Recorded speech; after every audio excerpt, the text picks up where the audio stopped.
Good evening, నమస్కారములు.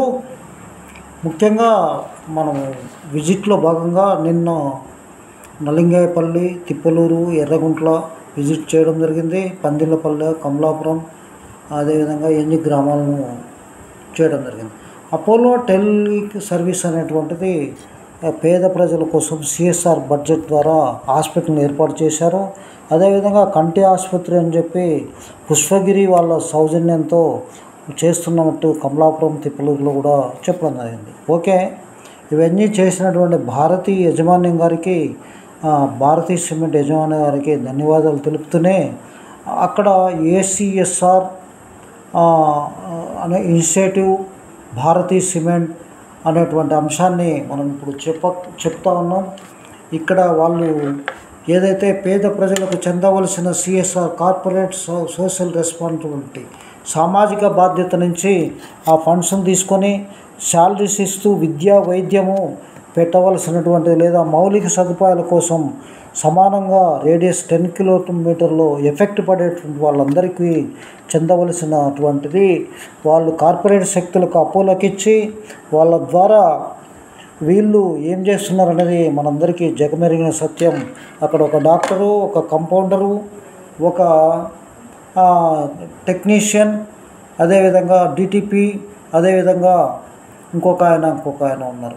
ఇక్కడ భార్గవరెడ్డి బంధువు, అప్పాయిపల్లి గ్రామస్తుడు, ఆయన పేరు మనకు తెలియరాలేదు. కానీ అక్కడ వీళ్ళు ఎంప్లాయీస్ అందరూ ఎక్కడ నలింగాయపల్లె ఎదురుగా భారతీ సిమెంట్ దగ్గర టెలి హాస్పిటల్లో విషయం.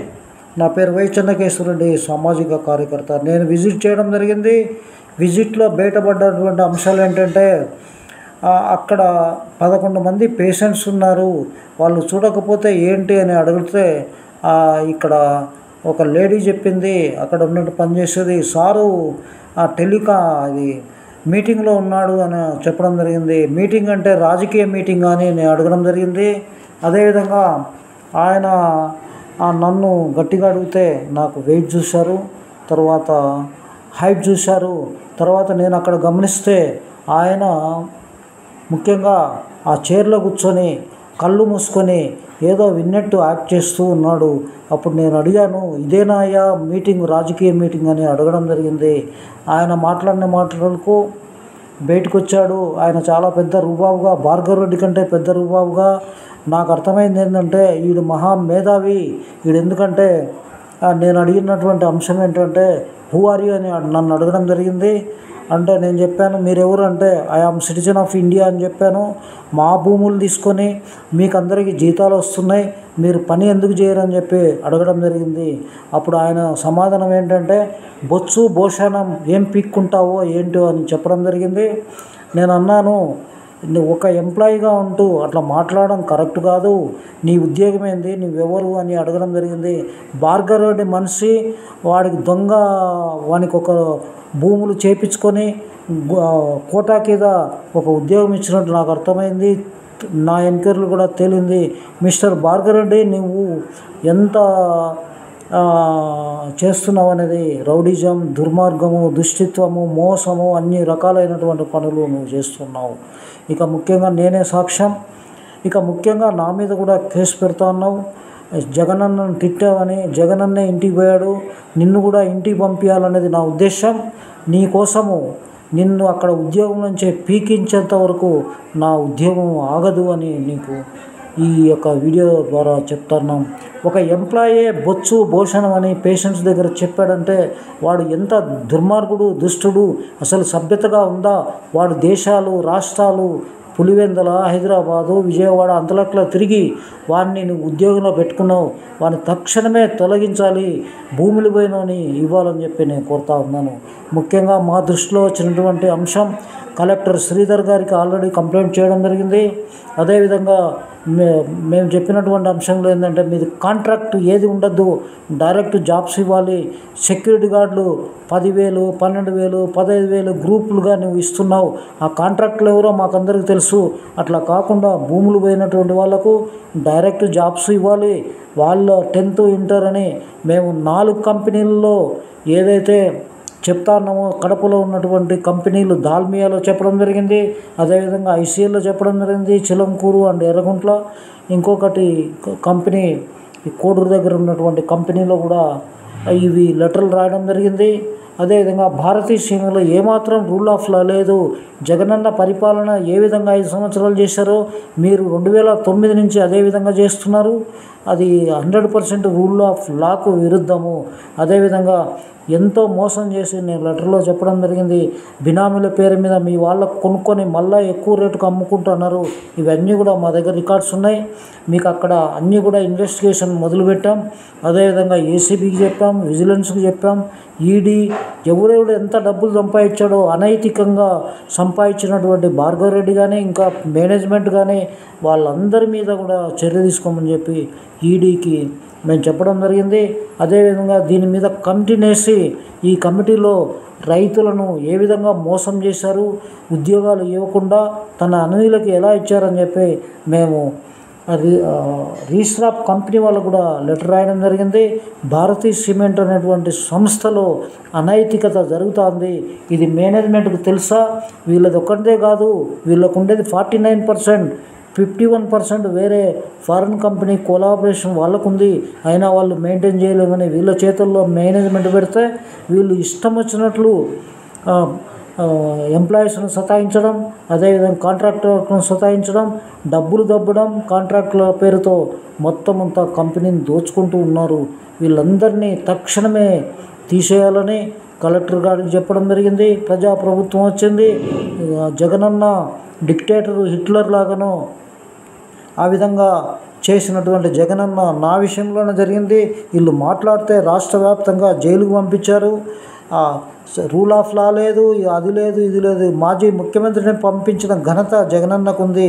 అది ఏదో పెద్ద హీరో అనుకుంటాడు. జైలు పంపించడం కాదు, చట్ట పరిధిలో కామన్ మెన్ అయినా, సీఎం అయినా, ఇంకొకరైనా, పార్టీ అధ్యక్షులు ఉన్నారు. కామన్ మెన్గానే పరిపాలన చట్టం ఏదిందో అది చేయాలి తప్ప మీరు ఇష్టం వచ్చినట్టు చేయడం కాదు. మీరు ఇప్పుడు భారతీయ సిమెంట్లు కూడా అదే చేస్తున్నారు. ముఖ్యంగా మేము రిక్వెస్ట్ చేసేది ఏంటంటే ఏదైతే ఎఫెక్టెడ్ గ్రామాల్లో మీరు సిఎస్ఆర్ ఫండ్ బీద వాళ్లకు, అదేవిధంగా తిండి లేని వాళ్లకు, భూములు ఇచ్చిన వాళ్ళకు డబ్బులు పంచవలసిన బాధ్యత ఉంది. అదేవిధంగా డిఎంఎఫ్ ఫండ్ తోటి నేను రోడ్డు వేయించాను. ఇంకా చాలా కార్యక్రమాలు చేయాలని చెప్పి గవర్నమెంట్ని అడగడం జరిగింది. అదేవిధంగా అభివృద్ధి అనేది ఎప్పుడు జరుగుతుంది? అభివృద్ధి, సుస్థిర అభివృద్ధి, పొల్యూషన్ ఇదంతా జరగాల్సిన అవసరం ఉంది. వాటర్ పొల్యూషను, దుమ్ము, డస్టు పడడం వల్ల పంటలు దిగుబడి తగ్గుతుంది. కాబట్టి వ్యవసాయదారునికి ఉంటుంది. తక్కువ ధరకు మోసం చేసి భూములను కొట్టేసినటువంటి ఏజెంట్లను పెట్టుకొని మీరు చేసినటువంటి దుర్మార్గం మీద మేము సిబిఐ దర్యాప్తు చేయాలని చెప్పి కేంద్ర ప్రభుత్వానికి లెటర్ రాయడం జరిగింది. ఎక్స్టర్నల్ అఫేర్ మినిస్టర్కు లెటర్ రాయడం జరిగింది. గతంలో కూడా మీకు తెలుసు, నేను లెటర్ రాసిన దానివల్లనే మీరు డబ్బులు ఇవ్వడం జరిగింది. అదేవిధంగా ముఖ్యంగా మనం గమనిస్తే దాల్మియాలో జరిగేటువంటి అంశాల మీద మన అన్నీ కూడా జువారీ సిమెంట్, నాకు ఇందాక గుర్తు రాలేదు, కోటి జువారీ సిమెంటు, భారతీయ సిమెంటు పాలసీలు, ఐసీఎల్ సిమెంటు పాలసీలు తీసుకొని ఇక్కడ కూడా అన్ని పనులు చేస్తామని చెప్పారు. గౌరవ గ్రేట్ జగనన్న గారు 2 సార్లు 3 సార్లు డబ్బులు ఇచ్చాడని చెప్పారు. వాళ్ళకు తెలియదు. నేను చెప్పాను 2 లక్షలు, 1.5 లక్ష, అదే దాని గురించి ఒక సబ్జెక్టు చెప్పాను. 1.5 lakh ఇచ్చారు అప్పుడు. తర్వాత మళ్ళీ 1 లక్ష ఏదో ఇచ్చాడు.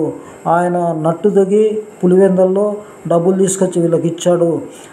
తండ్రి అధికారంలో ఉన్నప్పుడు తండ్రి హెల్ప్ చేస్తే ఈయన ఇన్ని పెట్టి సుండూరు ఇంకోటి చెప్పి సాక్షి పత్రికను కూడా పెట్టుకోవడం అవన్నీ అది ఒక మనం ఎందుకంటే అంత విమర్శ మనం చేసేంత స్థాయి నాది కాదు. అయినప్పటికీ విమర్శ ఏంటంటే రూల్ ఆఫ్ లాను మెయింటైన్ చేయాలి, లోకల్ ఎంప్లాయ్మెంట్ ఇవ్వాలి, నీళ్ళు, అదేవిధంగా భూగర్భ జలాలు ఇవన్నీ కూడా కాకూడదు. మీరు లీజు వచ్చినంత వరకు వ్యవసాయం చేసుకోవాలని చెప్తే మీరు రకరకాలైనటువంటి పనులు చేశారు. అయినా కూడా మీకు అందరికీ ఒకటే సందేశం, మీకు డబ్బు, అహంకారం అంతా ఉంది కాబట్టి ఆ అధికారులను లోపరుచుకొని ఒకని భూములు ఒకరు కొనుక్కొని తక్కువ రేటు కొన్నారు. అదంతా కూడా బయటకు వస్తుంది. అదేవిధంగా మీరు చేయవలసినటువంటి ఒక సామాజిక కార్యకర్త వెళ్తేనే వాల్యూ లేకపోతే మామూలు వ్యక్తి పోతే మీరు చూస్తారా? ఇది ఒక ఫాల్స్గా సిఎస్ఆర్ ఫండ్ దుర్వినియోగం చేస్తున్నారు అనేది నాకు అర్థమైపోయింది. నాకు తెలిసినటువంటి రాయచోట్లో ఇన్ని బియ్యం ఇచ్చాం, కడపలో స్విమ్మింగ్ పూల్ కట్టుకున్నాం, ఇంట్లో టైల్స్ వేసుకున్నాం సిఎస్ఆర్ ఫండ్స్ తోటి. ఇదంతా కూడా ప్రభుత్వం, కేంద్ర ప్రభుత్వం చర్య తీసుకోవాలని, external affairs minister, register of company వాళ్ళు చేయాలని మేము కోరుతా ఉన్నాం. అదేవిధంగా దీని మీద దర్యాప్తు చేయాలని చెప్పి మేము లెటర్ కూడా రాయడం జరిగింది. మన లెటర్లో చెప్పినటువంటి అంశాలు ఏంటంటే, ముఖ్యంగా ఒక మోసకారైనటువంటి భార్గవరెడ్డి గారు మీద కఠినమైన చర్యలు తీసుకోవాలని, 300 రూపాయలకు జీతానికి వచ్చి ఇప్పుడు 3 లక్షల రూపాయలు నెలకు జీతం తీసుకొని ప్రతి వారిని సతాయిస్తున్నాడు. ఈయన టెక్నికల్ కాదు, నాన్ టెక్నికల్, ఈయనే ఫ్యాక్టరీని మెయింటైన్ చేస్తున్నాడు. జిఎంది పవర్ లేదు, హెచ్ఆర్ది పవర్ లేదు, మొత్తం ఐఆర్ అని ఇండస్ట్రియల్ రిలేషన్ అని చెప్పి మొత్తం పవర్ని దగ్గర పెట్టుకొని ప్రతి వాడిని సతాయిస్తున్నాడు. ఈ బొక్కోడు ఈయన్ని ఉద్యోగం నుంచి తీపిచ్చినంత వరకు నా యొక్క నినాదము నిరాహార దీక్ష. కానీ అదేవిధంగా మీ యొక్క అవేర్నెస్ కోసము నేను నా యొక్క సమయాన్ని, డబ్బులు ఖర్చు పెట్టి ఊరూరు తిరిగి అన్ని పనులు చేస్తానని, అదేవిధంగా తహసీల్దార్తో కలవడం జరిగింది. మాకు మోసం చేసినటువంటి దాంట్లో మా భూమిని తక్కువ వేరే వానికి అమ్మించి మోసం చేశాడు, అదంతా కూడా చెప్పడం జరిగింది.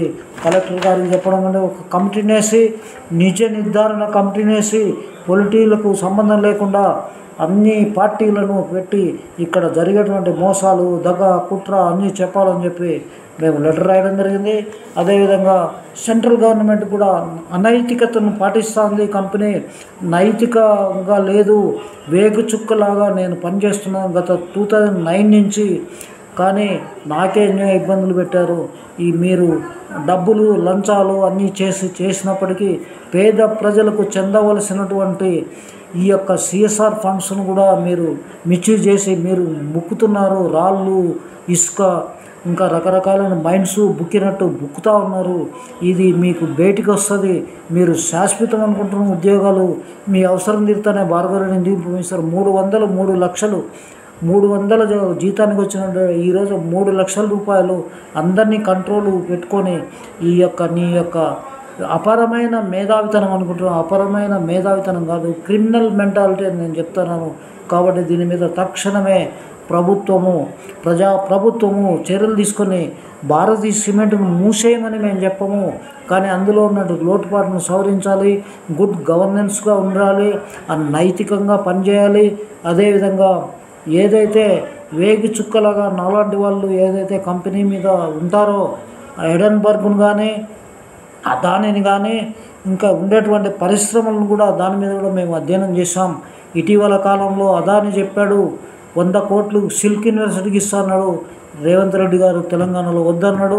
అదే 100 కోట్లను నేను మీటింగ్లో చెప్పడం ఏంటంటే, పేద ప్రజలకు ఖర్చు పెట్టండి, వారి యొక్క జీవన ప్రమాణాలు పెంచమని చెప్పాను, పొల్యూషన్ ఖర్చు పెట్టమని చెప్పాము. కానీ ఇప్పటి వరకు ఆ విధంగా అడుగులేదు. ప్రభుత్వానికి 100 కోట్లు విరాళం ఇస్తే 1000 కోట్లు భూములు కొట్టేయచ్చు, లేదంటే గని కొట్టేయచ్చు అనే ఆలోచన పారిశ్రామికలకు ఉంటుంది. కాబట్టి ఆ విధంగా కాకుండా పేద ప్రజల కోసము చట్టాలు ఏముందో, రూల్ ఆఫ్ లా ఏదుందో ఆ విధంగా పనిచేయాలని కోరుకుంటూ, నేను నా యొక్క ఈ నమూనా అయినటువంటి జమ్మలమడుగు దాల్మియా, అదేవిధంగా ఐసీఎల్ 2, అదేవిధంగా ఇంకొక పరిశ్రమ భారతీయ సిమెంట్, ఈ యొక్క వీటన్నిటి మీద మేము పూర్తి స్థాయిలో అధ్యయనం చేస్తూ ఉన్నాం. అదేవిధంగా ఒక కన్సల్టెంట్ను, ఒక డిటెక్టివ్ను అపాయింట్మెంట్ చేసి ఎంతమందికి ఉద్యోగాలు ఇచ్చారు, ఏం చేశారు అనే దాని మీద కూడా అధ్యయనం జరుగుతూ ఉంది. ముఖ్యంగా మనం ఇది గమనించుకుంటే ఈ నమూనా ద్వారానే భారతదేశంలో నెంబర్ 1 కంపెనీలుగా పేద ప్రజలకు సేవ చేస్తాయని భావిస్తూ కలెక్టర్ గారికి లెటర్ పెట్టడం జరిగింది. దాని మీద పూర్తి స్థాయిలో అధ్యయనం చేస్తున్నాం. ఫస్ట్ నెంబర్ ఏదైతే దాల్మియాలో ఉందో, ఏ విధంగా నీళ్లు, ఇబ్బంది, ఉద్యోగాలు, నిధులు ఇవన్నీ కూడా చేయడానికి హామీ ఇచ్చారు 90 రోజులు కలెక్టర్ గారు. ఆ హామీ అమలు అవుతుందా లేదా అని గమనిస్తూ ఉన్నాం. అదేవిధంగా ఇవన్నీ చేసిన తర్వాత నెక్స్ట్ భారతీయ సిమెంట్, తర్వాత ఐసీఎల్, ఇవన్నీ కూడా రాయలసీమలో కడపకు తలమానికమైనటువంటి జేఎస్డబ్ల్యూ స్టీల్ రన్ అవుతుందని చెప్తున్నాడు ఎమ్మెల్యే గారు. గౌరవ బీజేపీ ఎమ్మెల్యే ఆదినారాయణ రెడ్డి గారు, ఆయనతో కూడా కలవడం జరిగింది. నమస్తే, థ్యాంక్ యూ వెరీ మచ్.